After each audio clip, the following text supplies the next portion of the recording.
ഓം ഹരേ നമ.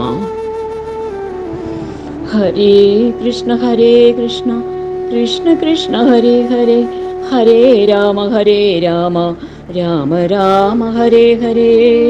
ഹരേ കൃഷ്ണ കൃഷ്ണ കൃഷ്ണ ഹരേ ഹരേ, ഹരേ രാമ രാമ രാമ ഹരേ ഹരേ.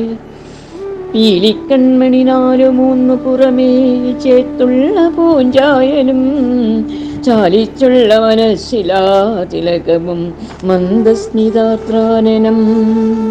മാലപ്പെൺകൊടിമാർ നിറഞ്ഞ തെരുവിൽ സന്ധ്യാഗമേതേ ഹരേ, കാലിക്കൂട്ടവുമായി വരുന്ന വരവും കണ്ടാവോ കാർവർണ്ണരേ.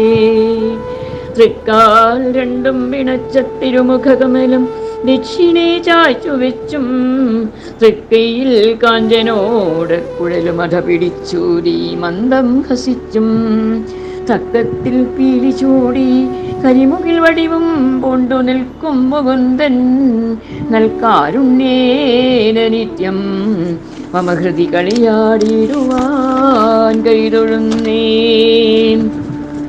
ശ്രീ ജയദേവ കവിയുടെ ഗീതാഗോവിന്ദം എന്ന കൃതി അഷ്ടപതി എന്ന പേരിൽ അറിയപ്പെടുന്നു. ശൃംഗാരരസവും ഭക്തിരസവും എത്രയും ഭംഗിയായി ഇതിൽ ആലേഖനം ചെയ്യപ്പെട്ടിരിക്കുന്നു. സംസ്കൃത സാഹിത്യത്തിൽ അഗ്രഗണ്യ സ്ഥാനം വഹിക്കുന്ന ഒരു പ്രണയഗീതിയാണ് അഷ്ടപതി. രാധാകൃഷ്ണന്മാരുടെ പ്രണയലീലകളാണ് ഇതിലെ പ്രതിപാദ്യം. അവരുടെ ഇണക്കങ്ങളും പിണക്കങ്ങളും എത്ര കേട്ടാലും മതിവരാത്തതാണല്ലോ. ജയദേവകവി ഇഷ്ടദേവതയായ രാധാകൃഷ്ണനെ വന്ദന ശ്ലോകത്തിൽ സ്മരിക്കുന്നു. മേഘേ മീതുരമംബരം വനഭുവ ശ്യാമാസ്ത്രമാലദ്രുമൈർ നക്തം ഭീരുരയം ത്വമേവ തദിമം രാധേ ഗൃഹം പ്രാപ്യയാ. ഇത്തം നന്ദനിദേശതസ്ഥലിതയോ പ്രത്യദ്വകുഞ്ചദ്രുമം രാധാമാധവയോർജയന്തി യമുനാകുലേ രഹകിളയാ. ആകാശം മേഘങ്ങളാൽ നിറയപ്പെട്ടിരിക്കുന്നു. വനപ്രദേശം തമാലവൃക്ഷങ്ങളാൽ കറുത്തിരണ്ടിരിക്കുന്നു. ഇവൻ കൃഷ്ണൻ രാത്രിയിൽ പേടിയുള്ളവനാണ് രാധേ, അതിനാൽ ഇവനെ നീ തന്നെ വീട്ടിൽ കൊണ്ടു ചെന്നാക്കൂ എന്ന് നന്ദഗോപർ പറയുകയാണ്.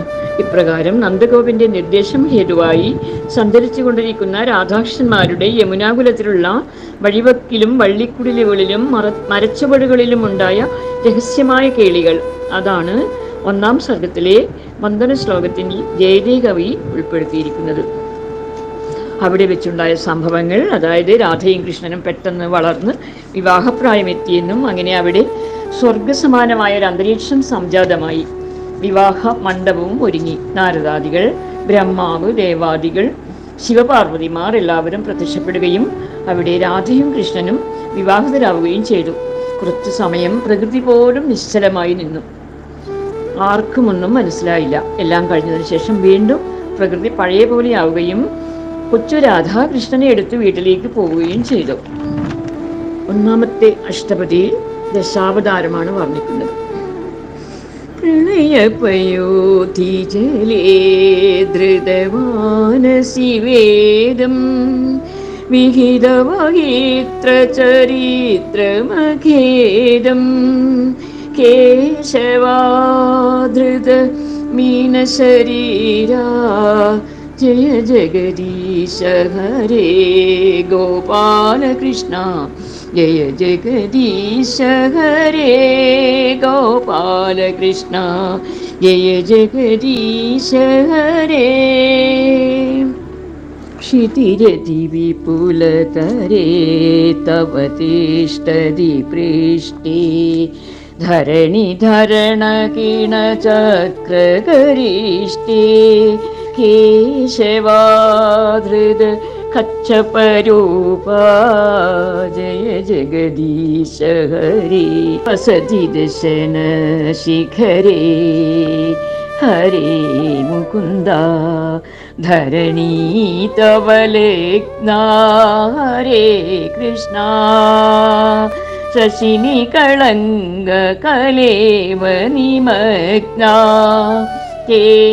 കേശവാധൃത സൂകരരൂപാ ജയ ജഗദീശ ഹരേ ഗോപാലകൃഷ്ണ ജയ ജഗദീശ ഹരേ ഗോപാലകൃഷ്ണ ജയ ജഗദീശ ഹരേ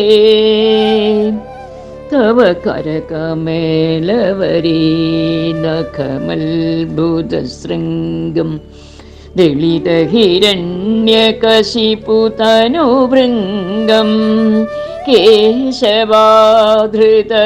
നരഹരിരൂപാ ജയ ജഗദീശ ഹരേ ഗോപാലകൃഷ്ണ ജയ ജഗദീശ ഹരേ ഗോപാലകൃഷ്ണ ചലയസി വിക്രമേണ ബലിമത്ഭുതവാമന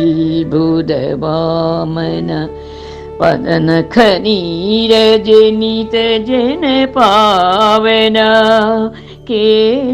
കേശവാധൃത വാമനരൂപാ ജയ ജഗദീശ ഹരേ ഗോപാലകൃഷ്ണ ജയ ജഗദീശ ഹരേ ഗോ